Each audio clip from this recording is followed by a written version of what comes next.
Everybody, episode 39 of the podcast of Sweeping America, the Outdoor Sports Podcast. It is Friday, February 16th, 2024, people. I hope everybody's doing well. Hope everybody is having a great day. By the way, I hope you enjoyed the Thursday bonus pod as we looked at the Ohio State basketball head coaching opening. But I also hope you're ready for what should be a fun Friday edition, the FFE of the Torres pod. Here's what you need to know about today's show. A lot of college hoops, actually. So we open. We know UConn and Purdue. Purdue and UConn, 1, 2 in some order. But who is number 3? I believe I got the answer to that question. I'll explain that. From there, we will take a quick break. We'll look at what should be a fun weekend of college hoops. 2 really marquee matchups as Marquette goes to UConn in a top 5 matchup between the 2 teams that most believe are the best in the Big East. And oh, by the way, also on top of that, we have Kentucky going to Auburn. Is there any way those young Wildcats can go to Neville Arena and get a victory? Finally, we wrap with one football story in the last call, and we wrap, of course, with Aaron Right, Aaron Wrong, my best and worst takes of the week. And trust me when I say that I had plenty of those. So we got ourselves a busy show, probably a little bit of a quicker show today. This is episode number 5 going back to Saturday. So quicker show, funner show. There is no more time to waste. So with that said, let's get to the topic of the day. And the topic of the day is this. We are now, 5 days removed from football officially? Monday, Tuesday, Wednesday, Thursday, Friday.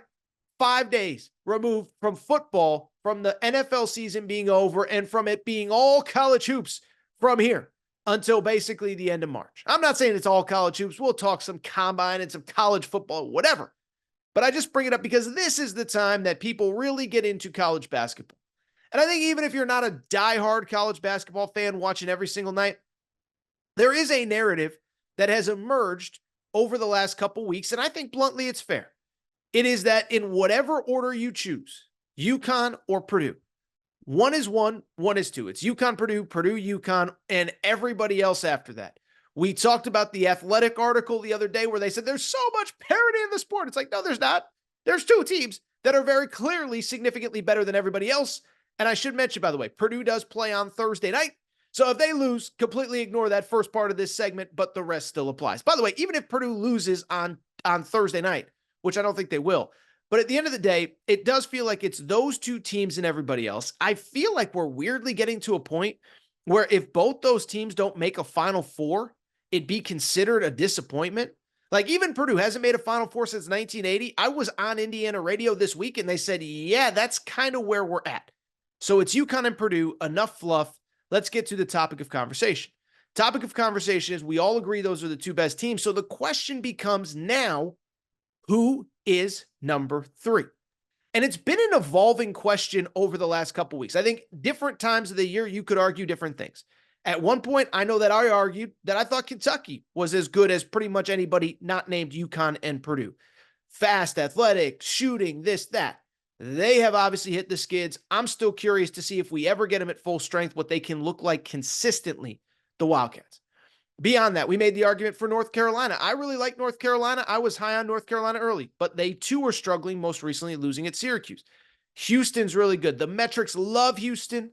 I have some more concerns. They've already lost to the 2 best teams in the conference on the road, at Kansas, at Iowa State. Also took another loss at TCU. So you kind of go through different teams. Tennessee, every time I'm fully ready to jump 2 feet in on Tennessee, they do something weird, like losing at Texas A&M the other day, getting blown out at Texas A&M, really. So I just bring it up to say it's a weird year. We know Purdue and UConn are number 1 and 2 in some order. So the question is, who's number 3? And I think I finally have an answer. It was a team that I believed in early, then I kind of gave up on. It is the Arizona Wildcats, who I truly believe in my heart of hearts.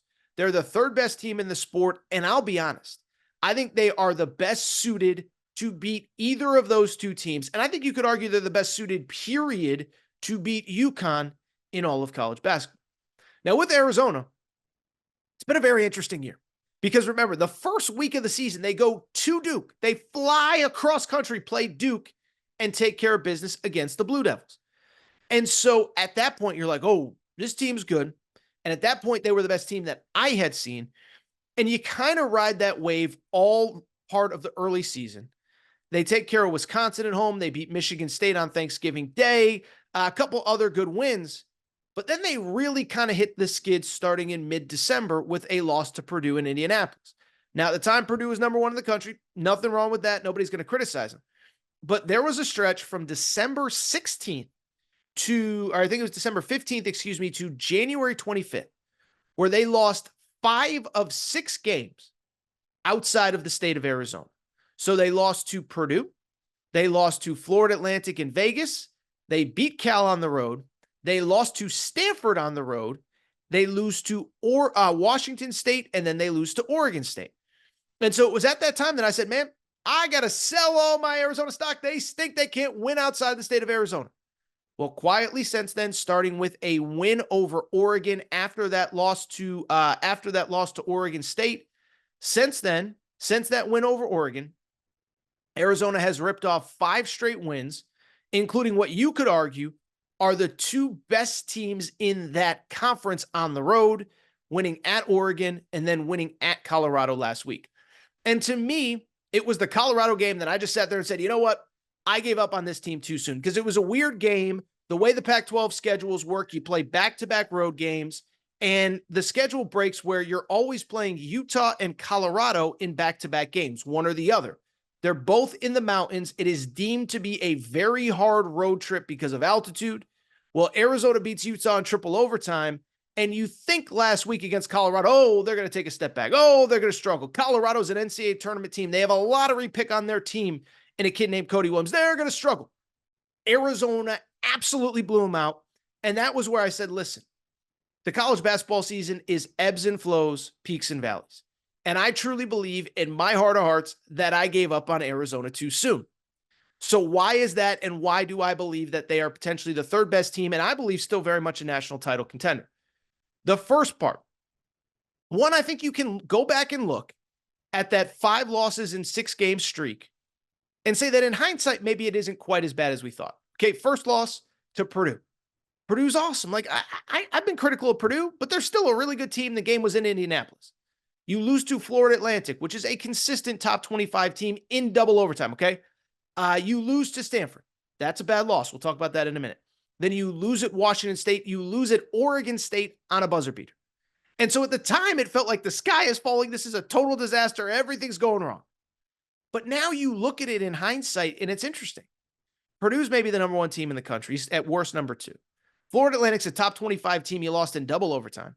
Stanford was bad, as I said. Washington State all of a sudden now is an NCAA tournament team, and you lose to Oregon State at the buzzer. So essentially, when you're talking about 5 losses, you're talking about 3 to NCAA tournament teams, a 4th at the buzzer, 1 in double overtime. That's not really that bad when you consider that of those 5 games, 3 of them were in true road sites, and the 4th one was basically a true road game against Purdue. So I think even when they were struggling, it was a little bit overrated, but they've won 5 of 6, and this is part of why I like them. First of all, the resume now, they're trending towards the number 1 seed. Remember, whatever happened in the middle of the year, this is who they have beaten. Duke, who at Duke. By the way, Duke right now is tied at the top of the ACC standings. On top of that, they also beat Wisconsin, tied for 3rd in the Big Ten. They beat Alabama, who is leading the SEC. So they beat the best teams in all of these other conferences. And when you look at who they have as personnel, I do think they are best built to beat all these other teams. For people who don't know Arizona well, what I would say is this. They play 8 guys, and I'll be blunt, I think 6 of them, maybe even 7, have a chance to be NBA players, okay? So again, I know a lot of you aren't diehard Arizona fans. If you don't know the personnel, here's what you need to know. Starting point guard, Kylan Boswell, I believe one day will play in the NBA. Probably not after this season. He's been struggling. I get it. Caleb Love, we can criticize him. We can critique him. We can whatever. Dude can get 25, 30 on any given night. I think he's going to play in the NBA someday. Backup guard, Jaden Bradley, is a former McDonald's All-American, began his career at Alabama. Probably won't be this year, but I think he could play in the NBA. KJ Lewis, a 4-star wing, will definitely play in the NBA. Won't be after this year, but probably next year. Then you have a wing named Pella Larson, who, oh, by the way, is now showing up on mock draft boards as a second-round pick. Keyshawn Johnson is a second-round pick probably this year. And then the young big man Krevis is probably going to be an NBA player down the road. So you're talking about 7 players overall, or eight players that you play. 7 of them will probably play in the NBA. And so first of all, why do I like Arizona? It's because at the end of the day, this is what I always say. You can look at all the different things that lead to success in March. You know what history tells us? The number one precursor of NCAA tournament success, of winning national championships. Do you have dudes that are going to play in the NBA? By the way, this is why I still worry about Purdue. Purdue has one NBA player, maybe if you believe Zach Edey is an NBA player. And I know he's moving up mock draft boards. He'll get drafted somewhere. But outside of him, I don't think they have an NBA player on their roster. And history tells us those are not the types of teams that win the national championship. UConn last year had 3 dudes currently on NBA rosters: Dama Sanogo, Chicago Bulls; Jordan Hawkins, New Orleans Hornets; and Andre Jackson, the Milwaukee Bucks. Klingon, Caravan, who were on the team last year, will play in the NBA. So you're talking minimum 5 NBA players on last year's UConn team. Even when you go back to Virginia, the year they won the title, 3 guys that played in the NBA the following year. Villanova, remember, they won the title. They had 4 guys drafted the next year. So you go on and on down the list. You need NBA players. I believe Arizona, between the 2024 and 2025 and maybe 2026 drafts, have a minimum of 5 to 6 NBA players. 2, I think it's also worth noting, like, they're battle tested too. I really should say, what I really actually like about those 8 that I said, they know who their 8 are. Like, this is an important thing. Like, I watch college basketball every night, especially this time of year. You watch college basketball, it's amazing how many teams still don't really know what their rotations are, who their guys are, who they can trust, who they can't. Listen, I've been mostly a Calipari defender maybe until this week, and I know there's been a lot of injuries, but it's mid-February. He still does not know what his rotation looks like. He still has fans on social media arguing over who should be starting and who shouldn't, and who should be playing and who shouldn't. And so Arizona has 8 guys that they know they can count on, a bunch of NBA talent. They're clearly battle-tested, even if the league isn't good. But I also like them for a few different reasons. They can play a bunch of different ways. They have 2 legitimate 7-footers in Krevis and Ballo, who can both play, eat up minutes, whatever. They have a big wing in Keyshawn Johnson, who I believe is going to play in the NBA. But if they need to go small, they can play him at the 5. Pelle Larsson, an NBA player, you can play at the 4. You can play 3 or 4 guards. You can play 2 7-footers. You can do whatever you need to do to win. And so this is why I like Arizona so much. I don't think they're amazing. I don't think they're unbeatable. But when you have that kind of lineup versatility, NBA talent, and the last part, by the way, and again, being battle tested, and the last part, they do have Caleb Love. And we can make fun of him and people don't like him and this and that. The other thing, this is a dude that there isn't a player in college basketball that has more big game NCAA tournament experience than Caleb Love, with the ball in his hands, making big plays. Did it against UNC in the Final Four. Did it with UNC in the Final Four against Duke to get them to a national championship game. Knocked out UCLA in the NCAA tournament 2 years ago. And so even UConn, even Purdue, UConn's got dudes, maybe Tristan Newton, but he's not at that level of experience as Caleb Love. And so I could go on and on. I don't think Arizona's perfect. Do think they need to tighten up some things. They need to get better, more consistent production from their point guard, Kylan Boswell. But I think this is the most interesting question in college basketball right now. We know who's number 1. We know who's number 2. Who is number 3? And to me, it's the Arizona Wildcats. All right, so what we're going to do, take a quick break, come back. When we come back, we're going to preview the 2 big games on Saturday, Marquette-UConn, Auburn, Kentucky, and then we'll wrap with Aaron Right, Aaron Wrong. This is going to be a quick little fun show. Quick little fun show. Quick, get out of here. Easy Friday. Take a quick break. Be right back. I'm back. Going to be back. I do want to sort of switch gears, but we're basically going to stay talking what we were talking, and that's college hoops. And it's crazy because it's late February now. I don't know that we've done a show without any real football topic since probably like May, maybe June. It's been a while, but this is mostly, it's that time of year. Super Bowl's done. Time to talk some hoops. We talked Arizona in the opening segment, and it's time to switch gears now and preview the weekend ahead. Now, there aren't a ton of super marquee matchups, but there are two that I believe are absolutely worth discussing. And let's go ahead and start with a top 5 matchup in beautiful Hartford, Connecticut. That is right. Marquette number 4 in the country, UConn number 1 in the country. These are the top 2 teams in the Big East. And let me start by saying this. The Excel Center in Hartford is about to be rocking on Saturday afternoon. Okay. I can tell you, listen, I grew up in Connecticut. By the way, wearing my Maura Hurley 24 t-shirt. If you want one of UConn fans, link is in the show description. But I bring it up. I grew up in the Connecticut area. And what I can tell you, when I was a kid, unless you knew a guy who knew a guy who knew a guy, or unless you had, you had the Johnny Manziel money coming out your ears, you couldn't get a UConn ticket. And that is what this is trending to be in Hartford on Saturday afternoon. Went ahead and looked it up. How about this? Just to get in, it's like $150.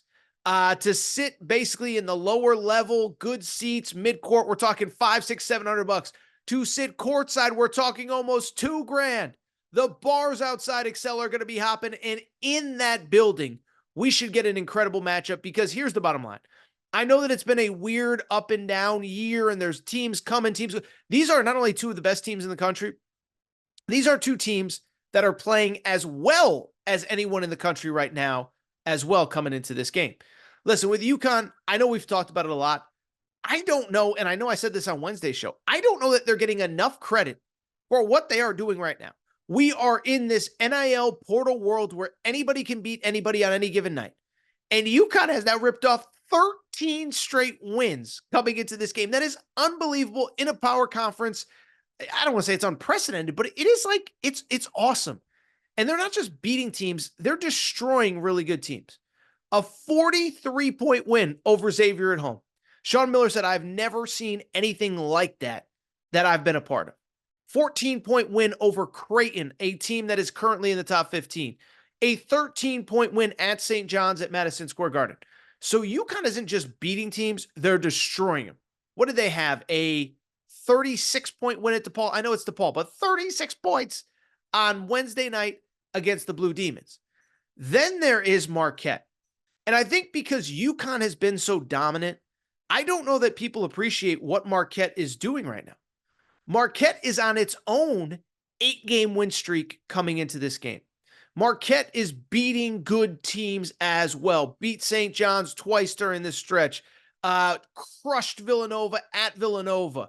And they are playing great basketball. These are the top 2 teams in the standings.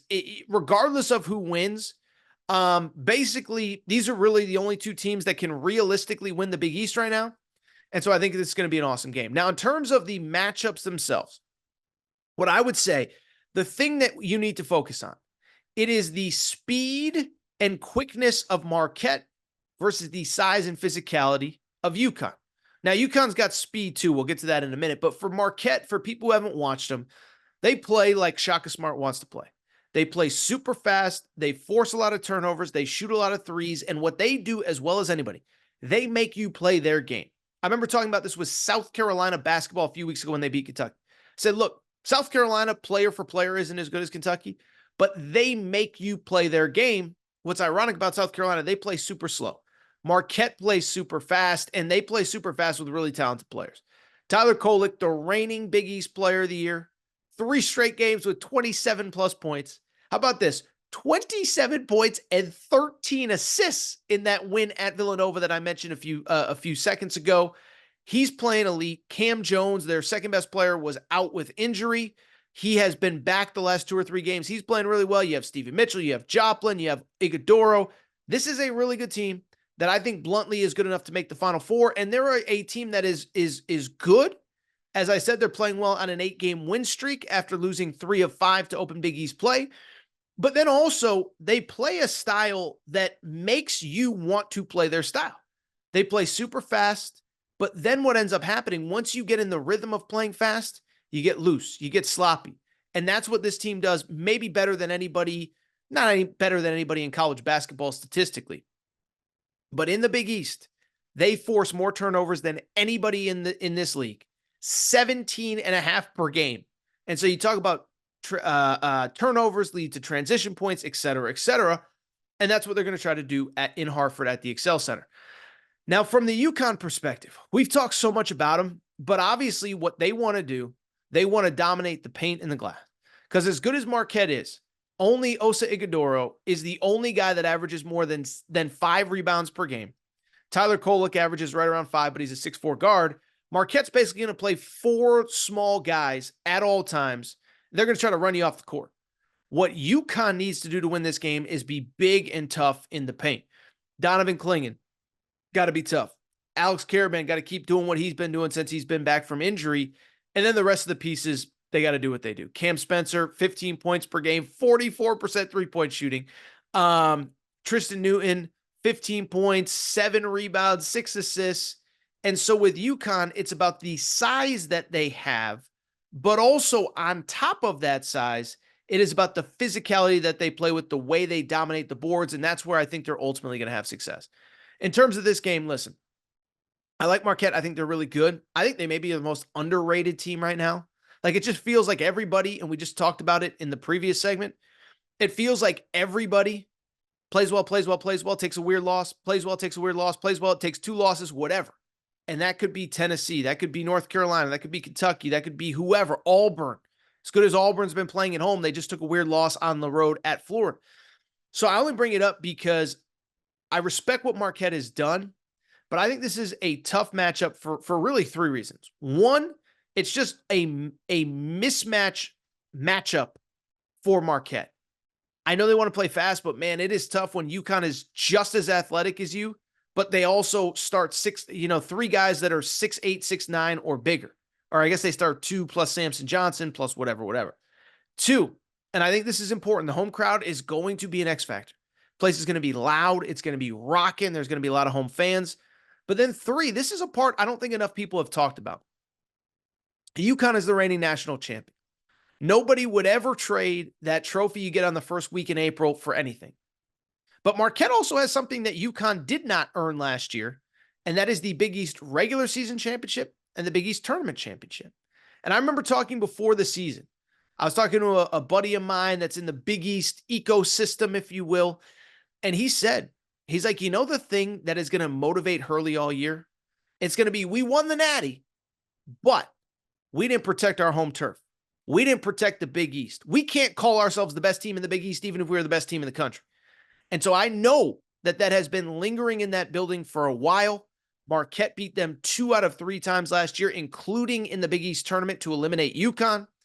And so I am here to tell you, I do believe that Marquette comes out, they play great basketball, but I have a hard time believing they can go into the Excel Center against this team and get the win. I have UConn winning 79-72. We don't have a point spread as we record. And I think with that, a couple interesting, noteworthy things. One, with that win, I do think listen, I don't think it essentially does clinch the Big East regular season title for UConn. I don't want to put the cart before the horse, but UConn is 13-1. If they were to win this game, they would have a 3-game lead in the Big East standings with 5 games to go. Now, they do still have to play at Marquette, at Creighton, at Providence, so it's not going to be easy. But I bring it up to say you have a 3-game lead with 5 games to go. That's a pretty advantageous thing going forward. Let me make sure I have that correct. Yes, after tonight, UConn will play only 5 more Big East games. Obviously, if Marquette wins, they would be one back in the loss column. And it is worth noting they do host UConn in the final week of the regular season. So obviously Marquette would very much be in the mix for a Big East championship if they win at the Excel Center. I just don't see it, but that is a very interesting game that I am very excited about. Let's get to the second game, and that is the college game day game. Kentucky at Auburn. We don't have a point spread yet. I hate to say it, Kentucky fans. My guess would be that Kentucky probably will enter this game as a double-figure underdog. And let me start by saying this. A couple things stand out about this game. First of all, Kentucky, credit where it's due, man. Listen, I know everybody wants to rip apart Cal, and I include myself. I was very critical last weekend coming out of that Gonzaga game. But they needed a win against Ole Miss on Tuesday night. I guess it was. I think it was Tuesday night. We did the immediate reaction. They needed the win on Tuesday night. They get the win on Tuesday night. But I think more importantly than that they got the win, it's how they got the win. Now, Ole Miss isn't an elite team by any stretch of the imagination, but Kentucky needed to step up defensively after the debacles against certainly Tennessee. I would argue, I don't think Gonzaga was quite as bad solely because Kentucky was without one of their most important big guys in Trey Mitchell. And so in that game, that was the game where you really needed Trey Mitchell. You didn't have him. But to Kentucky's credit, you were on a 3-game home losing streak. You had lost 3 of 4 overall, and you just got the win that you absolutely needed. And it was in large part on the defensive end. You hold Ole Miss to 37% 3-point or 37% from the field, 22% from the 3-point line. That was the defensive effort that you needed. Now you come into this game playing well, off a win. You have won 2 out of 3, so you have that going for you. But what I'll also say, Auburn is the toughest environment that they will have played in all year. Now, listen, I have been to Bud Walton Arena this year. It is as good as any venue in the country, and I'm sure it was as good as it was the night I was there for the Duke game, as it was when Kentucky was there a few weeks ago. But at the same time, what I will tell you, I've talked to coaches. I remember talking to a coach who's coached in the ACC, the SEC, and I believe the Big Ten as well. And I remember him telling me, he said point blank, when you go to Auburn, he said, when it's a big game and those fans are into it, that is as tough of a place to play as anywhere in college hoops. It's not a huge arena. It's small, but the fans are right on top of you. And Auburn is playing into it this year. Auburn has been incredible at home this year. You know, Auburn is the only SEC team that has not lost a single game this year at home all year. Even Alabama, leading the SEC. Well, guess what? They lost at home to Clemson earlier in the year. Tennessee lost at home to South Carolina. Kentucky, we know about their struggles at home, as weird as that sounds. So this is a tough place to play. Auburn's winning by 20-plus points. And it's interesting, too. It's not just that they're playing well at home. I think Bruce Pearl has done a good job of uniquely building a team that plays to the strengths of its home court. It was funny, on Wednesday or Thursday morning, I was on radio with my buddy Cole Kublick and Greg McElroy in Birmingham on Jocks. And I bring it up because we were talking about this game, previewing this game. And I said to the guys, I said, you know what Auburn this year with this home arena reminds me of? It's almost like the baseball team that builds their entire team around the strengths and the weaknesses of their ballpark. Okay, I'm not a baseball guy, but what I said at the time was like, you know, like there's certain stadiums, I think the old Yankee Stadium, maybe the new Yankee Stadium, they have like a short right field porch. And so you build a team with a lot of lefty pull home run hitters because the porch is short out there, or the left field porch, or in Colorado, you know, you build it on offense, not on pitching because of the altitude. Well, in college hoops, I feel like Bruce Pearl has kind of built a team that fits that building because the building is intimidating and that team is intimidating. You know, Auburn right now is number 2 in college basketball and field goal percentage defense. Only Houston is better. So when you're talking about statistically, you're only behind Houston in a defensive category. Love those Cougars, by the way. Neither here nor there, but I love those Cougars. But back to Auburn. When you build a team that defensively is only behind Houston, you know you're doing something right, and that's what Auburn is.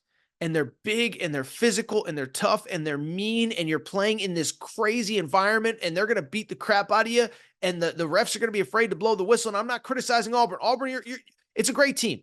Because every time I say this, Auburn fans think I don't like their team. That's not what I'm saying at all. What I'm saying is they have built a team that fits that building. And so when I look at this game, I'll just be blunt. I think it's really tough for Kentucky. One, it's as tough of a place as you've played all year. Now, you did win at Bud Walton, credit where it's due. 2, they are a team that matchup-wise is as tough of a matchup for Kentucky as there can be. Kentucky, they want to get out, they want to run, they want to shoot threes. They're not a great rebounding team. What if they struggle with teams that aren't afraid to throw elbows down low?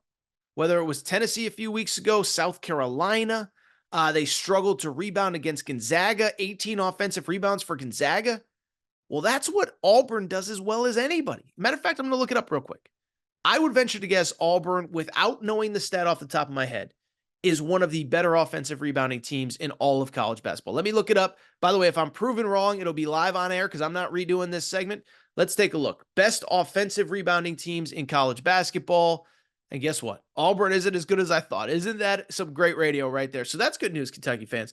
So Auburn ranks 81st nationally in offensive rebounds. They average 11 per game.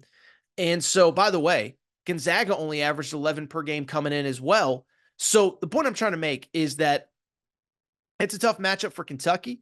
And I think beyond that, this is the important part. Kentucky might be without Trey Mitchell. I'm recording here late on Thursday night. Stuff can change. I get it. But as of right now, we don't know if Trey Mitchell is going to play. I think he's the one guy outside of Ogana and Yenso that you can't afford not to have in this game because they are so big and so tough down low with Janai Broome and Jalen Williams. Interestingly, this game also has big-time SEC championship ramifications as well. Alabama right now has 2 losses. They're ahead in the loss column. Obviously, if Auburn wants to compete for an SEC title, they probably pretty much have to win this game. They're 1 game back in the loss column. They've already played Alabama twice, split with them. So Auburn is 1 back in the loss column, tied with Tennessee and South Carolina. Worth noting, Auburn just beat South Carolina. Auburn plays Tennessee this coming week, the 28th. So midweek game a few days from now. And so I just bring it up because if you want to win the SEC, Bruce Pearl said it, you want to win the SEC, this is a game that you absolutely have to win. For Kentucky, they already have 4 SEC losses. They are tied for 3rd in the loss column, but they have, let's see here. They have 4 teams ahead of them in the loss column, plus the one team that they're tied with is Florida, which they have split with this year. So Kentucky, if you want that double bye in Nashville, let's forget about the SEC regular season title, but if you want that double bye in Nashville, this is obviously a game you got to get. But with that said, I just think it is really, really tough to ask Kentucky to go to Neville Arena and get the win. And I think Auburn probably beats them pretty good. Kentucky fans, I could lie to you. I could pretend. I could say it's all going to be hunky-dory and everything's going to be amazing and blah, blah, blah, blah, blah. I don't think it's going to be that easy. Go ahead and give me the Auburn Tigers to win that game. I'll say final score. What do we say here in this one? We'll say final score 86-71. I respect Kentucky. I respect what they did having to go on the road to get that win. But man, oh man, is that going to be a tough arena. All right, that's what we're going to do. Take a quick break. Come back. When we come back, we will wrap the show. One topic in the last call that I got to go ahead and get to before we do wrap with America's favorite podcast segment, where Aaron was right, where Aaron was wrong. Take a quick break. Be right back. All right, everybody. I'm back. Gonna be back.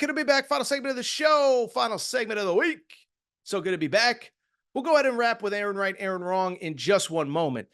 But before we get to it, I do want to get to last call. And there was a story that I saw that I do just want to hit on very quickly because everybody's freaking out. Everyone's making a big deal about it. It is that we have yet another head coaching opening in college football, as 2 weeks after Jeff Hafley left the Boston College head coaching job to be the defensive coordinator of the Green Bay Packers, and a week after Chip Kelly leaves UCLA to be the offensive coordinator of the Ohio State Buckeyes, we found out on Thursday that Sean Elliott, not the guy that used to play for the San Antonio Spurs with Vinny Del Negro and all them, but he has been the Georgia State head football coach for the last 7 years. He announced that he is leaving the head coaching job at Georgia State to take the tight ends job with the South Carolina Gamecocks, so going to South Carolina. Now, when this happened, it was the internet thing of, oh my God, it's such a big deal. What does this say about college football? Everybody's taking all sorts of crazy jobs. Everyone's giving up head coaching jobs. Well, first of all, here's the bottom line. One, being a group of 5 head coach is no longer any fun, okay? Because at the end of the day, being a group of 5 head coach, this is all it is. You get in, you try to win, you recruit, you identify, you develop, and then as soon as things start going good, guess what happens? All your best players leave to go play at the Power 5 level. I hate it. I don't like it. I wish we were all back in 1962 when it was for the front of the jersey, not the back, but that's the reality.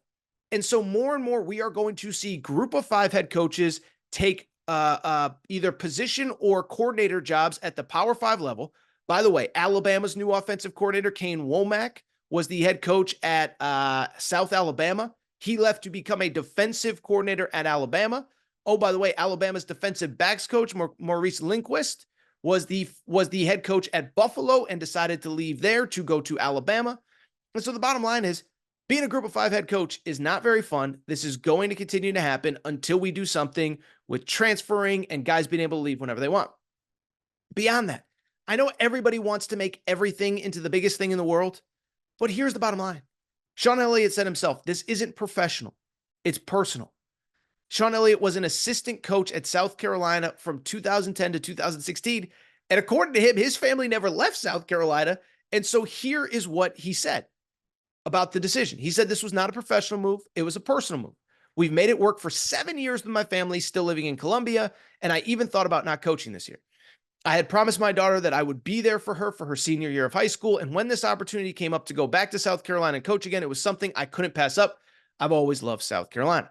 Now, look, on the one hand, do have a couple thoughts. One, don't love that you waited until February 15th to make this announcement, okay? I don't love it because guess what? Georgia State is already in spring practice. So this is the unprecedented part about this situation, is that this guy waited until spring practice started to leave. You have the commitments of 60, 70, 80 guys in that locker room that stayed with you, that were recruited by you, and you decide after spring practice starts that you're leaving. Kind of sketchy. Don't love it. And I really don't love it because let's be honest. I think you've known for a while your daughter's graduating next year. And if it was really about that, then why'd you wait until February? No, you waited until February because you waited until the perfect opportunity for you to leave before you ended up leaving. And so if it was really about your daughter, you take the year off. If it was really about your daughter, you say, I'm only going if South Carolina has an opening. There's a lot of ways to handle it that weren't this way. But I don't know that I can get mad either. I mean, yes, I think it's kind of crappy that you left 85 guys in that locker room, bunch of assistant coaches, bunch of support staff, bunch of strength and conditioning coaches. But I mean, if it really is about spending time with your family and spending time with your daughter during her senior year, it's like, I can't come on here and be a jerk and say you made the wrong decision. So again, all these situations are different. We have yet another head coach leaving for a demotion. I don't think it's the end of the world. I don't think it's the biggest deal ever, but I do think it was at least worth discussing. All right, with that said, let's switch gears. Let's wrap the show, as we do every Friday, with America's favorite podcast segment, where Aaron was right, where Aaron was wrong. If you've been listening to this show for a while, you know how this segment works. Yes, I stole it from my buddy Colin Cowherd. Yes, we do it every Friday. Colin does where Colin was right, where Colin was wrong. And I brought where Aaron was right, where Aaron was wrong to the Aaron Torres pod for one very simple reason. It is because over the course of a week, a month, a year, 2 years, 5 years, 10 years, 20 years, nobody loves giving out more hot sports takes than your boy Torres. Torres told you this. Torres said that. Torres said you should have listened to him on this side. Never shut up. Just one problem. While I get a lot of stuff right, I also get a lot of stuff wrong too. That is the nature of this business. And so every single Friday, we wrap the show with Aaron right, Aaron wrong, giving you my best takes of the week, but also some really bad ones as well. Let's get to it where Aaron was right, where Aaron was wrong. Where Aaron was right. Well, I told you last week, Kansas City Chiefs were going to be the Super Bowl champs. And listen, that's not a huge take. That's not the most amazing thing I've ever said. I get it. But at the same time, what I said ended up very much becoming true. The Chiefs are they're a dynasty. They're here. They've arrived. There's nothing we can do about it. And we got to stop pretending like we should be doubting Patrick Mahomes in big games. Like, it felt cliche and it felt dumb to just very simply say, well, I mean, you can't bet against Patrick Mahomes. But I really kind of feel like you can't bet against Patrick Mahomes at this point. We've tried to make Josh Allen into his rival. He's not. We've tried to make Lamar Jackson into his rival. He's not. We've tried to make Joe Burrow into his rival. Joe Burrow can't stay healthy. And so until further notice, I'm picking the Chiefs to win every Super Bowl going forward until they prove me wrong. And then even when they lose, I'll probably pick them again the next year. They are that good. Mahomes is that dominant. Reed is coming back next year. Andy Reid. Kansas City Chiefs are your Super Bowl champs, and they ain't slowing down anytime soon. Where Aaron was wrong. If I'm going to take credit for picking the Chiefs last week, I also got to own one of my worst takes ever. 18 months ago, when Tyreek Hill was traded from the Miami Dolphins to the Kansas City Chiefs, I said I thought the Chiefs dynasty was over before it even began, and I thought Tyreek Hill was one of the few people that was that big of a difference maker at the wide receiver position. I said there's no one like him. You can't replace him. The Chiefs offense is going to be completely different without him, and they are going to struggle. Well, in some degrees, I sort of turned out right because the Chiefs offense is very different. But where I was wrong was they have missed a beat without him. 2 straight Super Bowls back to back without Tyreek Hill. And so I got to take the L on this. I was dead wrong. Tyreek Hill's really good, but he ain't slowing down the Chiefs from reaching the ultimate goal, which is hoisting the Vince Lombardi trophy, which they did for the 2nd straight year without him, where Aaron was right. Last week, I did a rant on why I think Las Vegas should be the host of every single Super Bowl and really every single major sporting event. Easy to get to, a lot of hotels. Every fan in America wants to go. Every media member wants to cover it. There's plenty to do. You can golf, you can do shows, you can do dinners, you can do whatever. Well, I bring it up because the results are in from Vegas, and this was an even bigger success than anyone thought. According to an article from the Las Vegas Review-Journal, Las Vegas was expecting about 330,000 people to come into town last week for the Super Bowl. They got closer to 450,000. They expected people to spend roughly $500 million in the city. It was closer to $1.1 billion. So twice as much money, 25% more people coming in. This thing was a smashing success. And listen, it's no disrespect to Jacksonville and Minneapolis and all these other places that have hosted Super Bowls. If you want to do it every once in a while in Scottsdale or New Orleans or Miami or whatever, but Vegas is the biggest event city in America. This bad boy, at the very least, should be in the every 2 to 3 year rotation of the Super Bowl. It was a hit. Where Aaron was wrong. Let's completely switch gears to the NFL. Let's go to college hoops. Number 1, UConn, as I said, is hosting Marquette this weekend, and I got to take the L. Coming into the season, I thought UConn would be good this year coming off the national championship. I didn't think they'd be this, though. 23-2 and kicking the crap out of absolutely everybody. Now, I understand that they have played sort of an easy part of the schedule, and I understand that things are going to get much tougher going forward. But just listen to some of these scores from UConn basketball over the last couple weeks.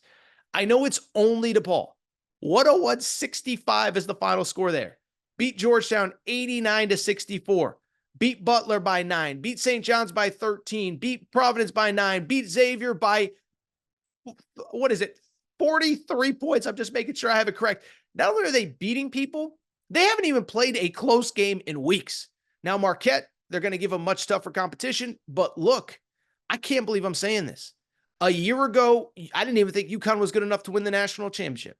Now, like Purdue, I think it's a disappointment if they don't at least make it back to the Final Four.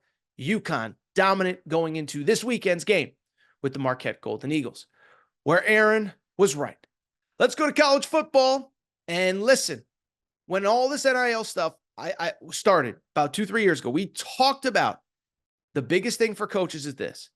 Now that you're telling your boosters, you got to help with facilities and resources and coaching staff salaries and this and that. Now you're asking boosters to pay players.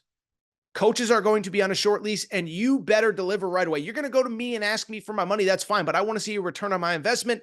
I bring it up because the other day we talked about the Florida NIL situation. If you missed Wednesday's show, we discussed it. Bottom line, Florida is having trouble, raising money for NIL. And it's because those boosters don't believe in Billy Napier. And they gave going into his first season, losing record. They gave going into his second season, another losing record. They are not giving again. Fool me once, shame on you. Fool me twice, shame on you again. Fool me 3 times, shame on me. Florida fans aren't having it.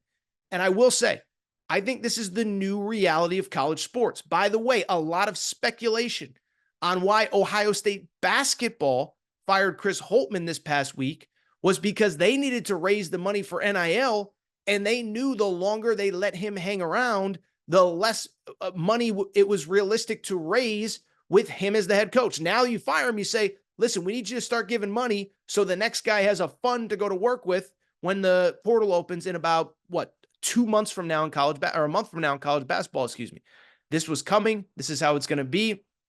And I think coaches, as crazy as it sounds, You think they were on a short leash before? I think they're on an even shorter leash now.